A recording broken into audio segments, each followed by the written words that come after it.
오늘은 가정의 달을 맞이하여서요, 어떻게 하면 우리의 자녀들을 하나님의 자녀답게 키워갈 수 있을지, 양육해 갈 수 있을지에 대해서 같이 함께 좀 말씀을 나누어 보려고 합니다. 그런데 지난번에 제가 설교를 하면서 말씀드렸듯이 저희 자녀들은 아직 어리거든요.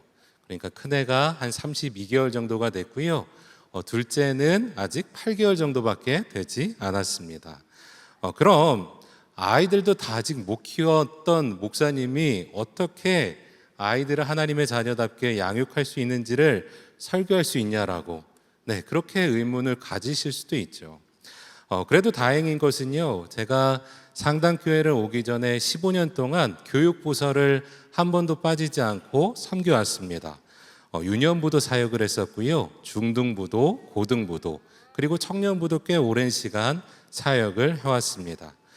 그러다 보니까 아이들을 섬겨가면서 하나님께서 저에게 주셨던 마음들이 있는데, 오늘은 그 마음들을 같이 함께 설교로 나누어 보려고 합니다. 그러면 우리가 어떻게 아이들을 하나님의 자녀답게 키워갈 수 있을까요? 여러분, 첫 번째로 아이들에게 형용사적인 꿈을 심어줄 수 있어야 합니다. 우리 본문 10절의 말씀 같이 한번 읽어보도록 하겠습니다. 이제 내가 너를 바로에게 보내어 너에게 내 백성 이스라엘 자손을 애굽에서 인도하여 내게 하리라. 여러분, 제가 처음 신학을 하고자 마음을 먹고요, 이제 신학대학교에 입학을 했습니다. 그리고 어떤 수업을 처음 들었는데, 그 수업 가운데 한 교수님께서 듣는 학생들에게 한 가지 질문을 하셨습니다. 어떠한 질문이냐면, 여러분들은 꿈이 뭐냐고. 여러분들은 꿈이 뭐냐고. 여러분, 그런데 이러한 질문이요, 일반 다른 학교를 다니는 학생들한테는 전혀 이상할 것이 없는 질문인데요, 신학생인 저희들한테는 굉장히 이상한 질문이었습니다. 어찌 보면 황당한 질문이었죠. 왜냐하면 여러분, 신학교에 왜 왔을까요? 사역하려고, 사역하기 위해서 온 거 아니겠습니까? 더러는 목사님이나 선교사님이나 찬양인도자나 그렇게 사역을 하고자 이렇게 신학교에 입학을 했는데, 꿈이 뭐냐라고 이야기를 하시니까 좀 당황스러운 거예요. 그래도 교수님께서 질문을 하신 거니까 학생들이 한 명 한 명씩 그거에 대한 대답을 했습니다. 그리고 예상처럼요, 목사님이 되겠다라고, 선교사로 나가겠다라고, 찬양 인도자로 쓰임 받겠다라고 그러한 뻔한 대답들이 나왔습니다. 그 중에는 정말 아주 예외적으로 저는 기독교 NGO 단체를 설립하겠습니다 라고 했었던 학생이 단 한 명 있었습니다. 그러나 대부분은요, 다 예상했었던 그러한 답변들이었죠. 자, 그런데 그러한 대답을요, 교수님이 다 듣고 계시다가 마지막에 이렇게 말씀하십니다. 여러분들이 지금 이야기하는 것은 명사적인, 직업적인 그러한 꿈이라고. 그런데 우리 그리스도인들이 이 땅 가운데 한 가지 더, 그리고 더 중요하게 꿈꿔야 하는 것이 있는데, 그것은 형용사적인 비전이라고 말씀해 주셨습니다. 여러분, 형용사라는 것은 어떤 것입니까? 명사라는 것을요, 수식해 주는 거예요. 꾸며주는 그러한 것을 형용사라고 말합니다. 그래서 형용사적인 꿈을 예를 들어드리면, 어떤 사람이요, 선생님이 되고 싶은 사람이 있다라고 한번 가정해 봅시다. 그런데 어떤 선생님이 되고 싶냐라는 거죠. 저처럼 목회자가 되고 싶은 사람이 있다라고 가정해 봅시다. 그러면 어떤 방향성을 가진 목회자가 될 것이냐라는 거죠.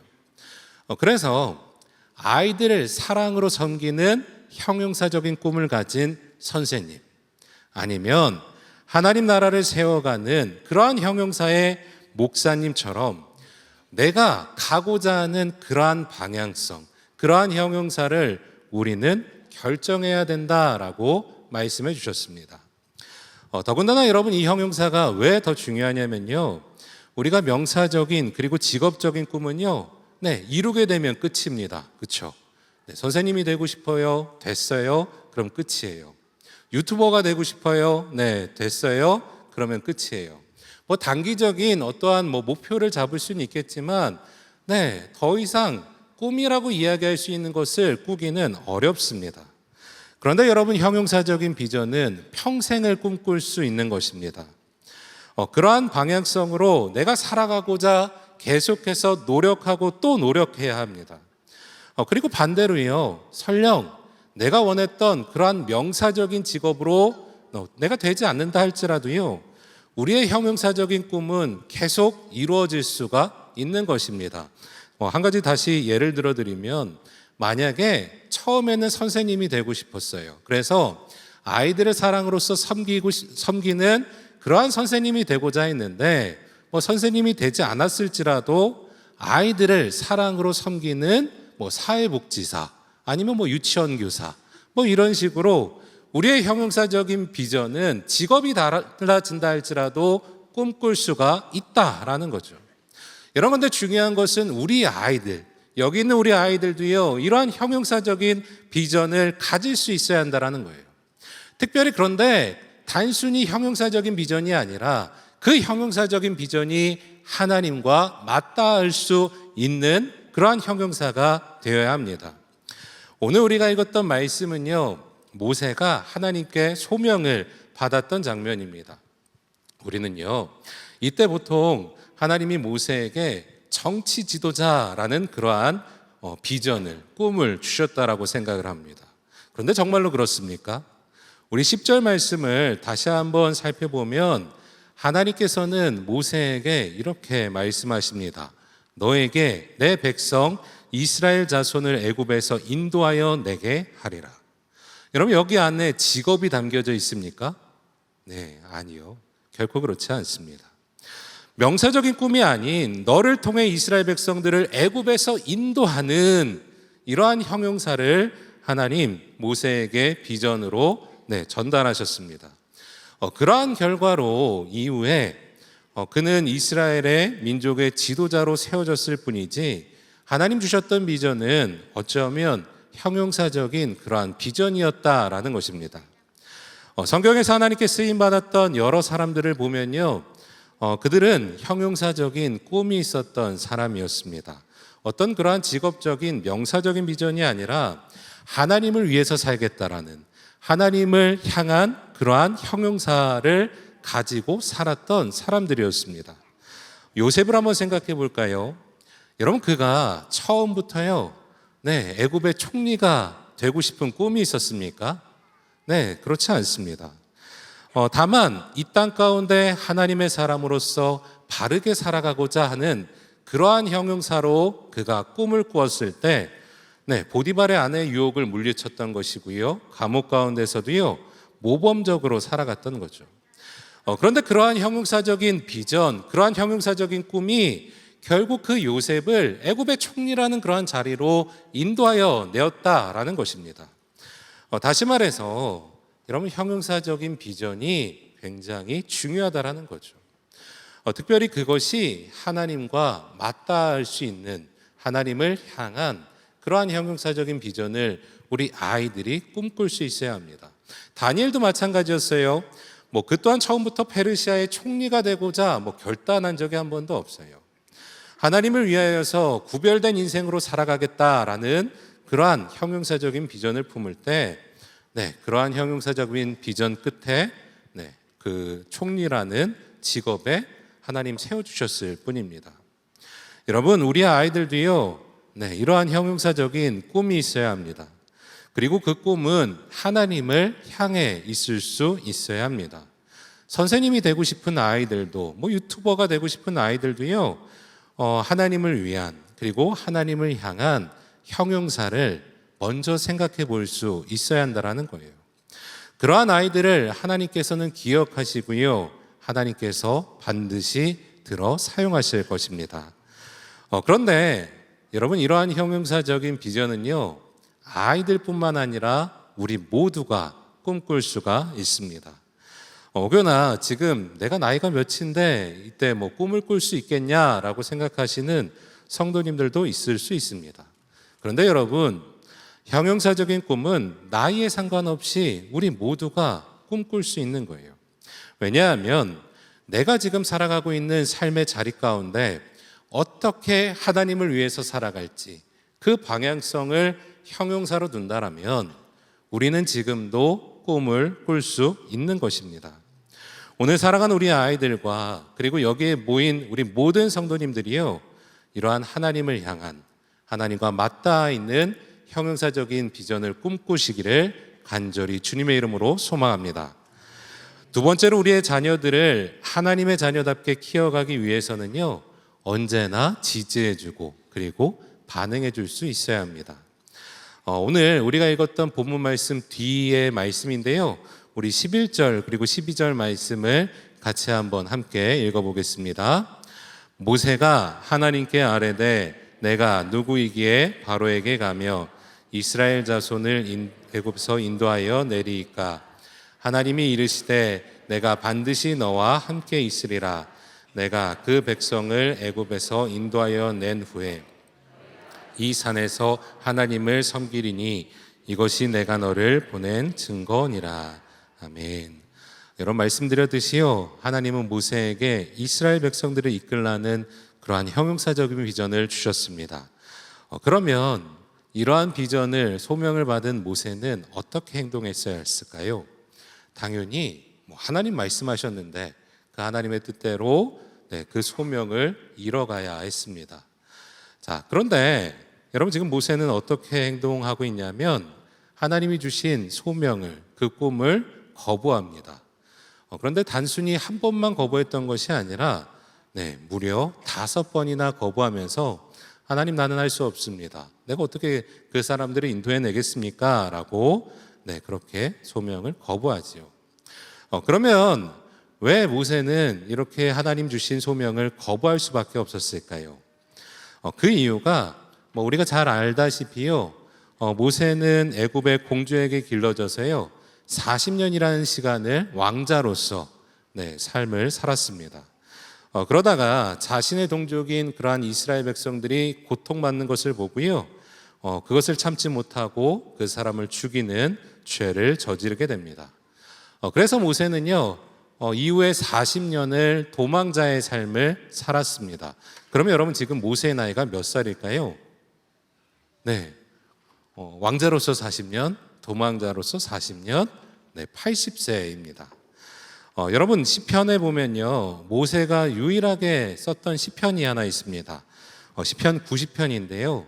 근데 이 시편 90편 10절에 보면 이러한 말씀이 있습니다. 제가 읽도록 하겠습니다. 우리의 연수가 70이요 강건하면 80이라도 그 연수의 자랑은 수고와 슬픔뿐이요 신속히 가니 우리가 날아가나이다. 여러분, 이 시편은 모세가 살았을 당시의 지금 상황을 보여주는데, 자, 그런데 이 시편에 보면 우리의 연수가 70이래요. 그리고 강건해도 80이라고 한다면 당시에 건강한 사람의 수명이 몇 세 정도 된다라는 거예요? 80세. 강건하면 80이니까요. 다시 말해서 지금 당시 평균 수명만으로도 보아도요, 모세는 80세였기 때문에 굉장히 나이가 많았던 사람이었다라는 거예요. 그런 모세에게 하나님께서 이스라엘 백성들을 이끌라는 그러한 형용사적인 비전을 주셨을 때, 여러분, 이것이 얼마나 무겁고 부담되는 일이겠습니까? 그래서 모세는요, 하나님 주신 소명을 지금 거절하였던 거죠. 그럼 여러분, 하나님은요, 이러한 모세를 어떻게 하셨어야 했을까요? 만약에 저라고 한다면 굉장히 혼냈을 것 같아요. 그리고 심지어는 아유, 됐어, 너 말고 내가 세울 사람 있어, 어디서 이렇게 튕기고 있어 라고 이야기하면서 모세를 내쳤을 수도 있을 것 같습니다. 여러분, 그런데 하나님께서는요, 그렇게 하지 않으셨습니다. 하나님께서 하셨던 것은 무엇이었냐면 계속해서 지지해 주시고, 그리고 뒤에 말씀에 보면 격려해 주셨습니다. 그리고 그가 부족하다라는 것을 채워주시며 결국 소명의 자리로요, 이끌어 주셨어요. 구약 성경에 보면요, 여러분, 하나님의 사랑을 집약적으로 표현하는 한 가지 단어가 있습니다. 헤세드라는 히브리어입니다. 그런데 우리가 이제 보통 뭐 한글 성경에 보면 인자하심이라고 번역된 그러한 단어인데요. 그런데 이 헤세드라는 단어의 본래 뜻은 무엇이냐면 언약 관계 안에 이루어진 사랑이라는 의미를 담아내고 있습니다. 조금 더 구체적으로 좀 설명을 드리면, 여러분 우리가 만약에 어디에 가서 부동산 계약을 한번 맺었다라고 가정해 보도록 하겠습니다. 그러면 갑자기 한쪽에서요, 일방적으로 나 이 계약 파기할 거야 라고 할 수 있을까요? 없을까요? 어려우신가요? 네, 없어요. 네, 없습니다. 만약에 파기하려고 한다면 파기하고 싶은 사람이 굉장히 큰 위약금을 물어내야 합니다. 계약이라는 것은 이처럼 쉬이 파기하거나 끊어낼 수가 없다라는 거죠. 그런데 여러분 구약에 나타난 하나님의 사랑이 마치 이와 같다라는 거예요. 이스라엘 백성들이요 계속해서 하나님을 떠나고자 했습니다. 죄를 지었어요. 그런데 하나님의 사랑은 항상 그들을 향해 있으셨고 포기하지 않으셨고 지지해 주셨고 격려해 주셨습니다. 마치 하나님 그러한 헤세드 사랑으로 지금 모세를 지지해 주시고 격려해 주셨던 거예요. 그런데 우리 아이들을 우리가 양육할 때도요, 우리는 이러한 마음이 있어야 한다는 거예요. 지지가 필요하고 아이들에게 격려가 필요합니다. 제가 목회 상담을 전공을 했거든요. 그런데 일반 상담 이론에서도요, 누군가를 지지해주고 격려하는 것은 굉장히 중요하게 여겨집니다. 예를 들어서 대상관계 이론 가운데에서도 지지와 격려는 꼭 필요한 것으로 보고요. 아니면 자기 심리학이라는 것을 주장한 하인즈 코엇이라는 학자는 부모가 어렸을 때 아이들에게 적절하게 지지와 격려를 해주지 않으면 아이는 커가면서 심리적인 문제를 가질 수 있다라고 말하기도 합니다. 심리학 실험 중에요, 반응 없는 얼굴 실험이라는 것이 있습니다. 굉장히 유명한 실험인데 이게 저작권이 있는 영상이어서 제가 여러분들에게 보여드리기 위해서 저희 둘째 아들과 한번 재현해 보았습니다. 그래서 한번 좀 보셨으면 하는데 먼저 좀 설명을 드리면 두 가지 영상이 붙여져 있어요. 첫 번째 영상은 제가 평소 저희 둘째 아들과 얼마나 애착 관계가 잘 형성되어 있는지 그러한 것들을 좀 살펴보시면 될 것 같고요. 그리고 이어서 나오는 영상은 그러한 애착 관계가 형성되어 있었던 사람이 갑자기 반응하지 않을 때, 무표정인 얼굴로 그 아이를 대할 때 아이가 어떻게 행동하는지를 보여줍니다. 함께 보시면서 제가 설명을 해드리도록 하겠습니다. 보여주시죠. 아빠 보세요. 아빠, 아빠, 아빠, 아빠,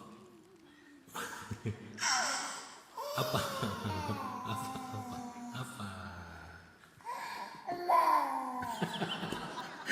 그러니까 엄마였어?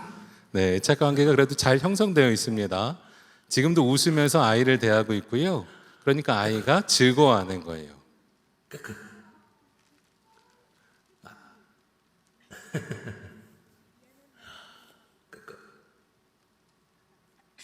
자, 그런데 제가 무표정한 얼굴로 이렇게 바라봤습니다. 갑자기 아이가 시선을 피하고요. 바닥을 긁고요.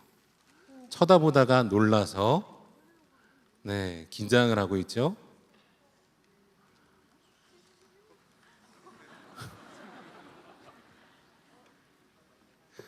다시 시선을 회피합니다. 옆에를 쳐다보기도 하고요.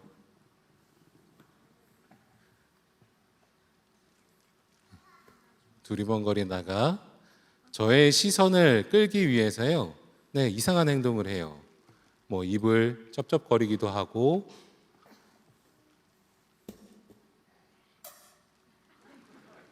손으로 저를 잡으려고도 합니다. 아이가 이상한 것을 감지했던 것이죠.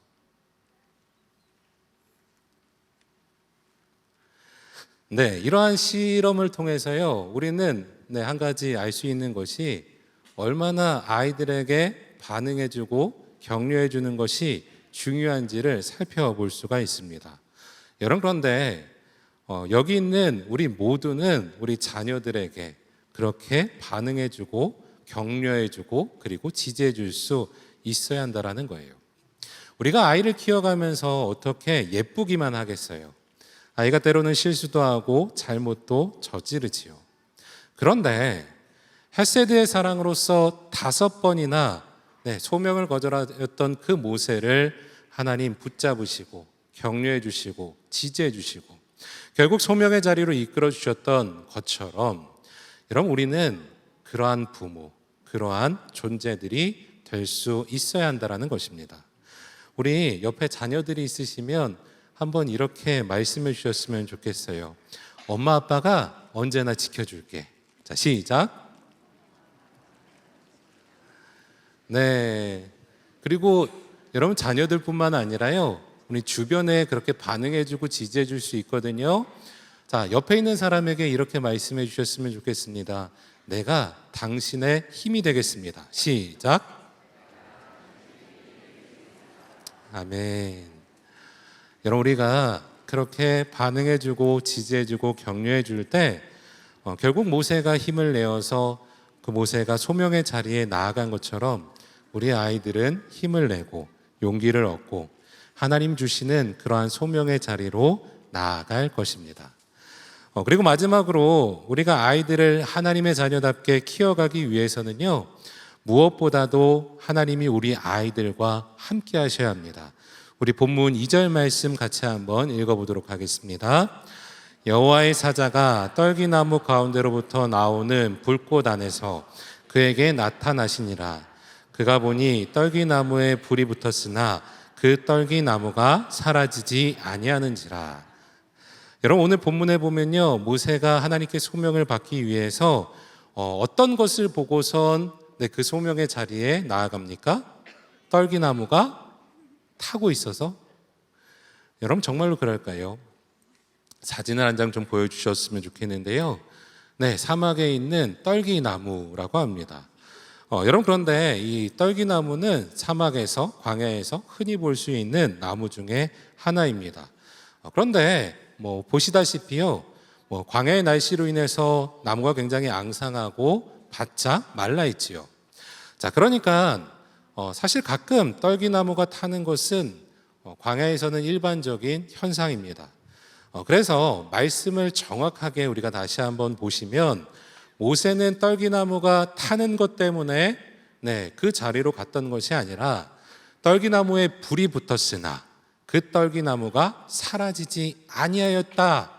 아니하였기 때문에 그곳으로 나아갔다라고 말씀하고 있습니다. 이제 저를 보여주셔도 될 것 같고요. 여기에서 굉장히 중요한 포인트가 있어요. 여러분 하나님께서 함께 하셨을 때 그 떨기나무는 타지도 그리고 불이 꺼지지도 아니하였다라는 거예요. 그런데 우리의 자녀들도요, 하나님이 함께 하신다라면 그 불은 꺼지지 아니한 떨기나무와 같이 영원히 타오르는 그러한 불꽃처럼 우리 아이들 살아갈 수 있다라는 것입니다. 반대로 만약에 하나님이 없이 그냥 우리 자녀들이 스스로가 살아간다라면 어쩌면 잠깐은 타오를 수 있겠지만 이내 꺼져버렸던 그러한 떨기나무와 같은 삶이 될 뿐이라는 것을 오늘 말씀은 분명하게 보여주고 있습니다. 여러분 그러므로 오늘 우리는 어떻게 기도해야 되겠습니까? 자녀들의 삶 가운데 언제나 하나님 함께 해달라고 우리의 자녀들이 결코 하나님을 떠나지 않는 그러한 인생 되게 해달라고 기도할 수 있어야 합니다.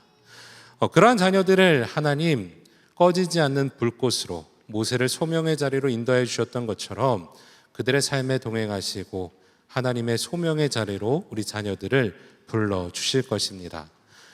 사랑하는 우리 성도 여러분, 우리가 자녀들을 키울 때요, 많은 고민과 갈등 그리고 생각들이 있습니다. 때로는 어떻게 해야 될지 갈피를 잡지 못하기도 합니다. 그런데 우리가 정말로 그리스도인으로서 아이들을 키워나갈 때 어떻게 양육해야겠습니까? 먼저는 우리 아이들이 하나님을 향한 형용사적인 꿈이 있기를 간절히 소망합니다. 그리고 언제나 하나님께서 우리 아이들의 삶 가운데 동행하여 주시기를 소망합니다. 그리고 무엇보다 여러분들이 우리 자녀들을 지지해 주시고 격려해 주시고 반응해 주시기를 부탁드립니다. 그러한 아이들의 삶을 하나님 기억하실 것이고요. 하나님의 자녀로서 이 땅 가운데 우리 자녀들은 크게 쓰임받을 것입니다. 그러한 하나님의 은혜를 기억하고 기다릴 수 있는 사랑하는 우리 모든 상당의 성도들 되시기를 이 시간 주님의 이름으로 간절히 축복합니다. 하나님 아버지 감사합니다. 온 가족 새벽 예배로 나와 하나님의 말씀 앞에 반응하며 함께 기도하였습니다. 힘들고 어려운 이 시대를 살아갈 때 하나님 우리에게 위로가 되고 힘이 되는 우리 가족이 있고 우리 자녀들이 있고 우리 성도님들이 함께 하기 때문에 우리가 얼마나 큰 위로가 되고 또 의지가 되는지 모릅니다. 주님 좋은 믿음의 공동체를 허락해 주셔서 감사하고 우리에게 이렇게 좋은 가족들을 허락해 주셔서 감사합니다. 주신 말씀처럼 우리 아이들의 미래의 형사적인 꿈이 하나님 더욱더 뚜렷하고 선명해지는 은혜를 더하여 주시옵소서. 하나님이 언제나 우리와 함께 하시는 것을 깨닫고 언제나 정말 주님만 경외하며 살아가는 우리 아이들의 미래가 될 수 있도록 주님 축복하여 주시옵소서. 성령 하나님 특별히 우리 어린 아이들을 축복합니다. 이 아이들이 성장하고 자라서 하나님 활동하는 앞으로의 평생의 그 삶을 하나님께서 인도하시고 책임져 주시기를 간절히 빌고 원합니다. 여러 가지 힘들고 무한 경쟁의 시대 속에서 많은 스트레스와 심리적인 압박들이 있을 터인데 하나님께서 함께 하시고 저들의 마음을 위로하시고 뚜렷한 비전들을 허락하여 주시어서 좌로나 우로나 치우침이 없는 하나님께서 이끌어 주시는 그런 길들로 걸어갈 수 있게 도와주시옵소서. 떨기나무가 타고 있지만 하나님 사그러들지 않았습니다. 그 속에서 하나님의 임재가 있었습니다. 그 속에서 꺼지지 않는 하나님의 영광이 있었고 하나님의 음성이 있었습니다. 주님 우리의 심령 가운데도 타들어가지 않는 하나님께서 주시는 영적인 떨기나무가 있거든 그 속에서 주의 음성에 귀를 기울일 수 있게 도와주시고 평생의 말씀의 사람으로 평생의 예배자로 살아갈 수 있도록 축복하여 주시옵소서. 이 아이들이 우리 가정의 미래이고 이 나라의 미래입니다. 또한 하나님께 영광 올려드리는 귀하고 아름다운 삶이 되게 도와주시옵소서. 특별히 좋은 친구들을 사귈 수 있게 도와주시고 좋은 선생님 만나며 하나님 앞에 온전하게 헌신하는 말씀의 사람, 은혜의 사람, 비전의 사람, 성령의 사람 되게 하여 주시옵소서. 특별히 우리 어린아이들 아프거나 다치지 않도록 무럭무럭 건강하게 잘 자라게 하시고 하나님께서 부어주신 귀한 은사와 달란트와 비전들이 무엇인지를 잘 개발하여서 그 뜻을 이루며 하나님 앞에 평생의 영광 올려드리는 귀하고 아름다운 삶이 되도록 축복하여 주시옵소서. 이제는 우리 주 예수 그리스도의 크신 은혜와 하나님 아버지의 극진하신 사랑하심과 성령님의 교통하심의 역사가 평생에 하나님이 주신 그 귀한 꿈을 이루며 하나님께만 영광을 올려드리는 귀하고 아름다운 삶을 살아가기를 간절히 소망하고 결단하는 예배드린 모든 주의 백성들, 귀한 우리 자녀들, 하나님 이 나라 민족 흩어진 모든 열방 위에 이제로부터 영원토록 함께 하시기를 간절히 축원하옵나이다. 아멘.